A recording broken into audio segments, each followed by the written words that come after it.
What's up mga boss? Good morning. Good morning YouTube. So ayan, nandito tayo ngayon ulit sa ating munting manukan mga boss. So pag-uusapan natin ngayon ay paano ba natin i-treat yung napilayang manok sa sparring mga boss, lalo na sa mga stag. So let's go, pag-usapan natin yan.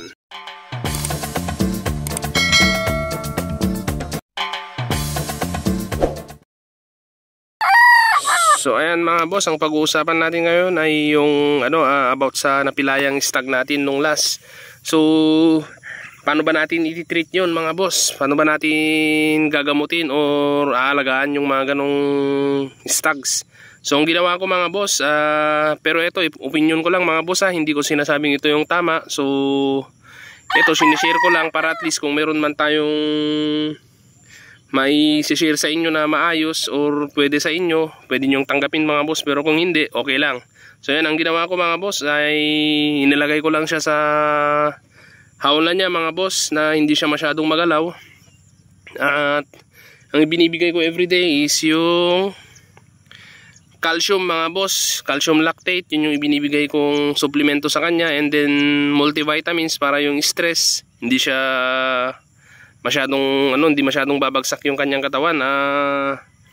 Electrolytes yan mga boss yung binibigay ko sa kanya, and then probiotic para at least maganda pa rin yung panunaw niya doon sa hawla, kasi hindi siya masyadong nakakagalaw. Malakas naman siyang kumain, hindi siya masyadong nakakagalaw, baka hindi siya magtunaw kung hindi natin siya susuportahan ng probiotics mga boss. Yun yung binibigay natin. Tandaan natin, laging binibigay natin is yung calcium lactate mga boss. So far medyo pag nilalagay ko sa scratch pen or 3x3, medyo maayos naman na yung paglakad niya mga boss. Ayan, so sana makatulong to sa inyo. Yun yung binibigay nating suplemento, yung mga calcium lactate, multivitamins, electrolytes, and then yung probiotics mga boss. Napaka-importante yung probiotics, baka mamaya magamot nga natin yung na injury sa kanya, hindi naman pala siya nagtutunaw. Yun yung ikakamatay niya mga boss pag di siya nagtunaw doon at napabayaan natin.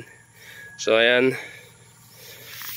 ito na rin tong mga stags natin. Ito yung mga pagpipilihan natin sa elimination ng national banded mga boss. Ayan bagong pungos, pagaling na yung pungos nila mga boss. Ayan, basta lagi lang nating tatandaan mga boss, iwasan natin yung masyadong matagal na sparring.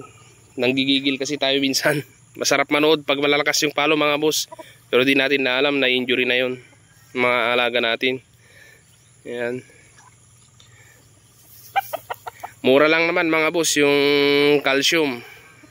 Makakabili ka na nito, calcium lactate. Ito, ayan, itong calcium na ganito mga boss is mura lang to. Nasa 30 plus lang yata or 40 plus yung pinambili ko.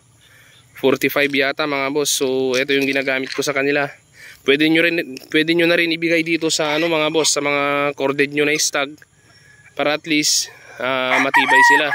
Pero wag lang natin sobrahan mga boss, kasi pag sobra naman tong calcium lactate, lumulutong yung mga buto ng manok natin. So pag sobra, bawal din, sabi nga nila.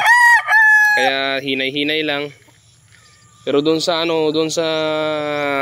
na-injury na manok natin, once na gumaling na yun, ititigil na rin natin itong calcium lactate. So imbis na araw-araw, bigyan na lang natin every other day or once a week mga boss. Pero nakalagay dito daily, pero napakahirap naman kasi pag dinaily natin to mga boss, baka sobrang lutong naman na yung nila, mas lalong rurupok yung buto nila mga boss. Ayan, so tandaan, wag masyado rin sa calcium mga boss. Total meron naman silang napupulot dyan, yung mga buhangin dyan, source of calcium na rin yun mga boss, yung mga natutuka-tuka nila dyan sa sa cord. Pero ito kasi concentrated as calcium na to mga boss, so napakaganda. Ibigay na lang natin to sa ating mga na-injuring manok minsan. Ayan, so lang muna mga boss. So sana may naitulong ako or na-share ako sa inyo about sa paano i-treat yung mga mga boss, yung mga na-injury natin sa sparring na manok. So yun lang muna mga boss. Keep safe everyone.